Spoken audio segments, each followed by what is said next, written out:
यमुनोत्री, गंगोत्री, केदार और बद्री 4 धाम हैं। यमुना मैया सूर्य पुत्री हैं, यमराज की बहन है, और जिसने यमुनोत्री के दर्शन कर लिए, यमुनोत्री में डुबकी मार ली, उसे यम पीड़ा नहीं होती है, ऐसा शास्त्र कहते हैं। जय बद्री विशाल दोस्तों, जय बाबा केदार। बड़ी खबर है दोस्तों, चारधाम यात्रा 2026 के लिए अब ऑनलाइन रजिस्ट्रेशन 6 मार्च से शुरू हो चुका है। पहले दिन 1,23,000 से ज़्यादा श्रद्धालुओं ने रजिस्ट्रेशन करवा लिया है, और आज हम इस वीडियो के माध्यम से आपको पूरी डिटेल, कैसे इस बार की यात्रा होगी, कब कपाट खोलेंगे, कैसे आप लोग पहुंच सकते हो, और क्या क्या इस बार की सुविधाएं होंगी, किस तरह से आना होगा, किस तरह से व्यवस्थाएं हैं, और सबसे बड़ी बात जो है वो इस बार लिमिट यात्रा पे कहीं नहीं है। कभी भी आप रजिस्ट्रेशन करवा सकते हैं और आ सकते हैं। 17 अप्रैल से ऑफलाइन रजिस्ट्रेशन भी शुरू हो जाएगा।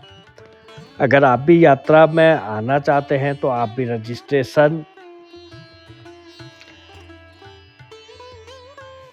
करवा सकते हैं और यात्रा में आ सकते हैं। चाहे आपको 1 धाम आना हो या फिर आपको 2 धाम आने हो, आप व्हाट्सएप से भी रजिस्ट्रेशन करवा सकते हैं। मैसेज करके टोल फ्री नंबर पे जो है मैसेज कर सकते हैं, और जो प्ले स्टोर से आप टूरिस्ट केयर उत्तराखंड का ऐप है उसे डाउनलोड कर सकते हैं, और उससे भी आप रजिस्ट्रेशन करवा सकते हैं। इस बार बहुत आसान, इस बार की यात्रा के लिए आप लोगों के लिए जो व्यवस्थाएं हैं वो सरकार ने की है। Registration and tourist care uk.government.in जो साइट है, इसका पूरा स्पेलिंग जो है REGISTIONATIONTOURISTCARE.uk.gov.in पे आप रजिस्ट्रेशन करवा सकते हैं। मोबाइल से आप कर सकते हैं।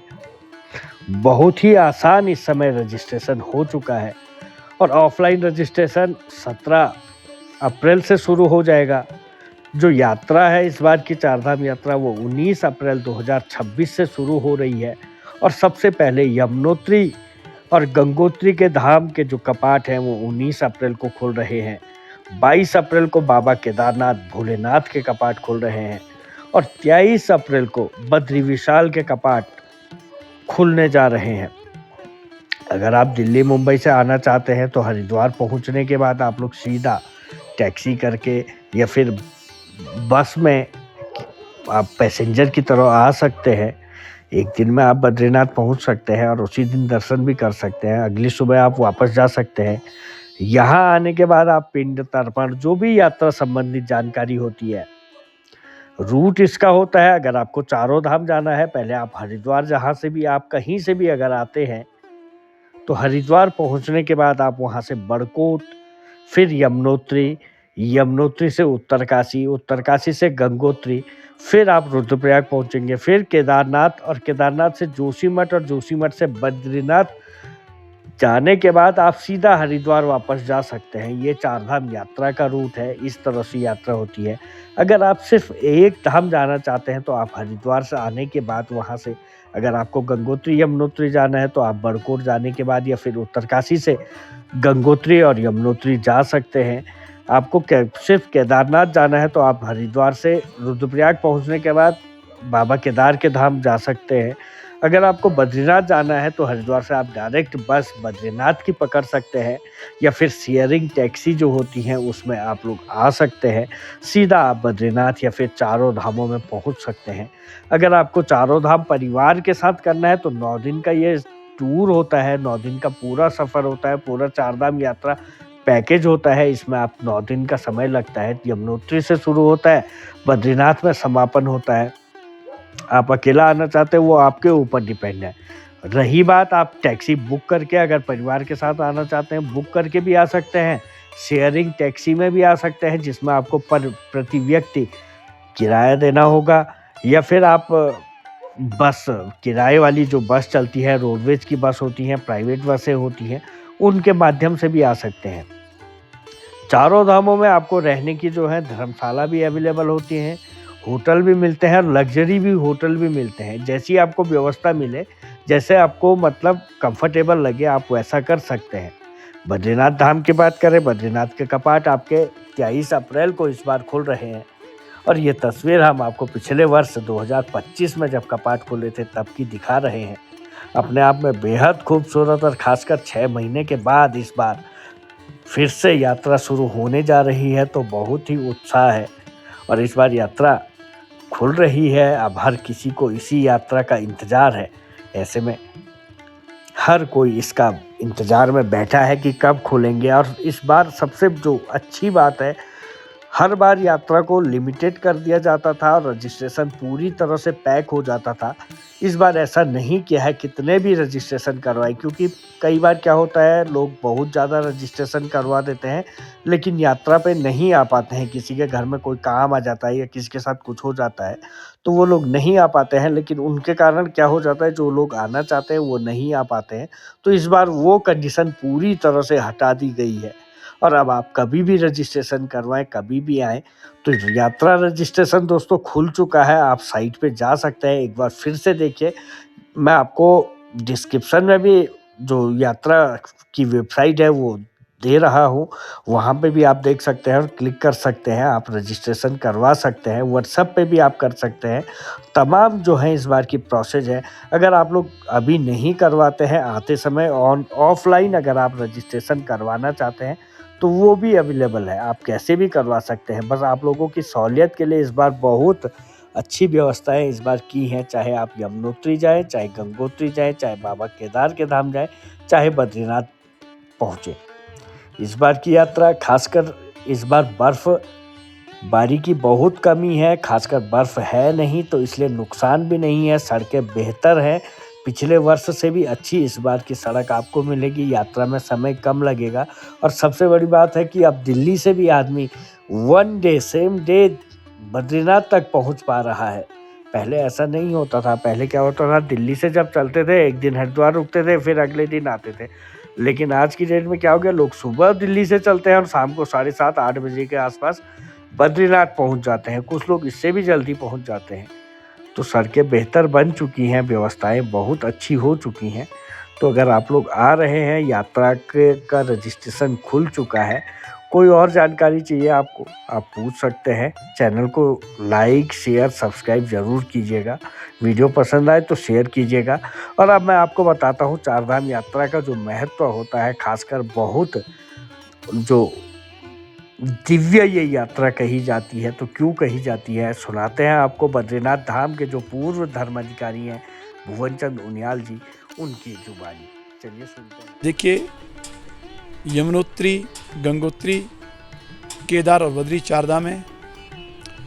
यमुना मैया सूर्य पुत्री हैं, यमराज की बहन है और जिसने यमुनोत्री के दर्शन कर लिए, यमुनोत्री में डुबकी मार ली, उसे यम पीड़ा नहीं होती है, ऐसा शास्त्र कहते हैं।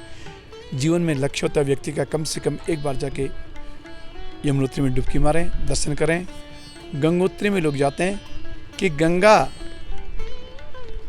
कलयुग का बहुत बड़ा तीर्थ है। कलौ गंगा कलौ गंगा कलौ गंगेव केवलम गंगा गंगेति यो ब्रूयात योजना नाम सत्यरपी।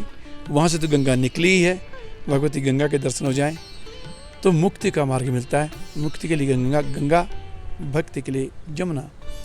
केदार की ओर आते हैं। तृतीय धाम केदारनाथ भगवान शंकर का है। अस्तित्व में पूरा केदार खंड ही है, भगवान शंकर की तपस्या का स्थान ही है उत्तराखंड देवभूमि।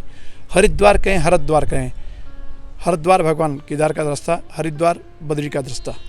तो केदारनाथ लोग जाएंगे।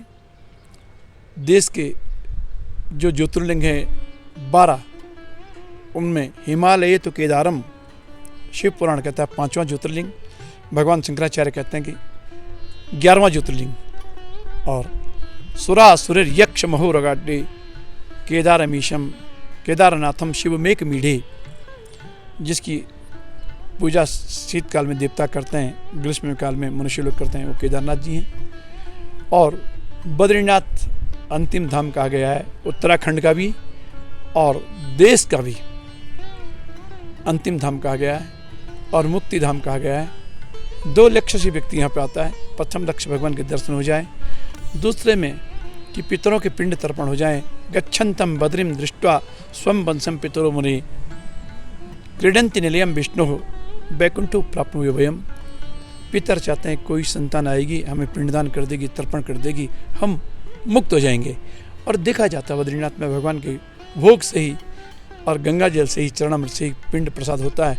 और देखा गया है तत्पश्चात सपने में आने वाले पितर मुक्त हो जाते हैं और अपने पर्याप्त आशीर्वाद दे के जाते हैं। तो 2 लक्ष्य, एक भगवान के दर्शन, वस्तुतः त्यजेत सर्वाणि तीर्थानि काले काले युगे युगे बदरीम भगवान विष्णुर न मुंचति कदाचन।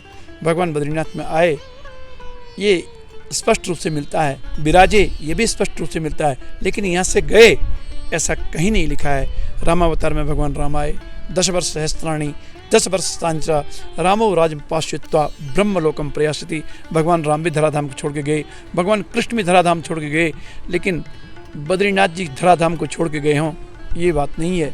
अपितु उद्धव को अपना एड्रेस बताते हैं, अपना पता बताते हैं कि उद्धव अब तो भैया बद्री में मिलेंगे कि गच्छोद्धव मया दिष्टो वदरयाख्यम ममाश्रमम तत्र मत पात तीर्थोदि स्नानो पस प्रसन्न सुचि। श्रीमद् भागवत के वाक्य हैं कि उद्धव तुम बद्रीनाथ जाओ भैया, मैं वहीं हूँ, रहता हूँ, मेरा आश्रम है बद्रीनाथ।